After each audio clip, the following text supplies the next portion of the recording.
عزیز دوستو، تمام مسلمانوں کا اجتماعی عقیدہ ہے کہ پوری روئے زمین پر مکہ مکرمہ اور مدینہ منورہ سب سے اعلیٰ اور بابرکت جگہ ہیں، کیونکہ آپ علیہ الصلاۃ والسلام کی یہاں آمد و رفت رہی ہے اور آپ علیہ الصلاۃ والسلام پر انہی دونوں جگہوں میں وحی اترتی رہی ہے۔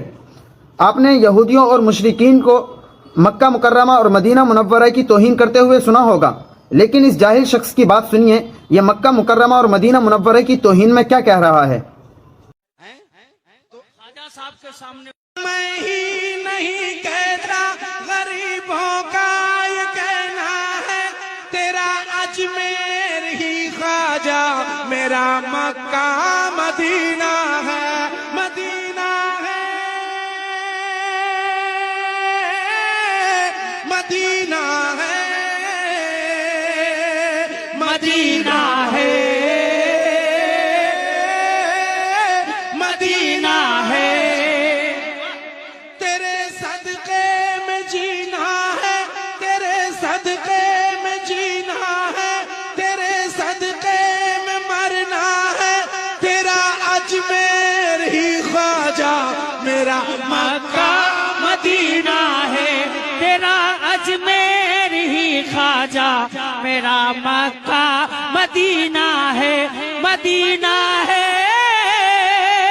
تو آپ لوگوں نے سن لیا ہوگا کہ یہ اجمیر کو مکہ مکرمہ اور مدینہ منورہ کا درجہ دے رہا ہے، یعنی یہ کھلم کھلا مکہ مکرمہ اور مدینہ منورہ کی توہین کر رہا ہے، اور اسٹیج پر بیٹھے ہوئے کسی بھی عالم کو اتنی شرم و حیا نہیں ہے کہ اس کو روک دے کہ یہ اتنی بڑی توہین کیوں کر رہا ہے۔ خاص کر یہ بڑی کرسی پر بیٹھے ہوئے شخص، یہ مہمان خصوصی ہیں یہاں کے، ان کو بھی اتنی شرم و حیا نہیں ہے۔ دوستو، ہم دیوبندیوں کا عقیدہ ہے کہ مکہ مکرمہ اور مدینہ منورہ کے فخر محمد عربی صلی اللہ علیہ وسلم پر ہماری جان قربان ہے، اور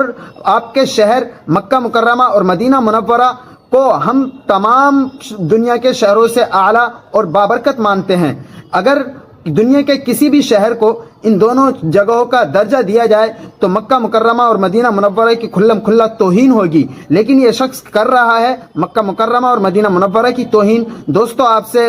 گزارش ہے کہ اس ویڈیو کو اتنا وائرل کریے، ان لوگوں کے بھیجے میں یہ بات گھسے اور ان لوگوں کو یہ معلوم ہو کہ یہ شخص کتنی بڑی غلطی پر ہے۔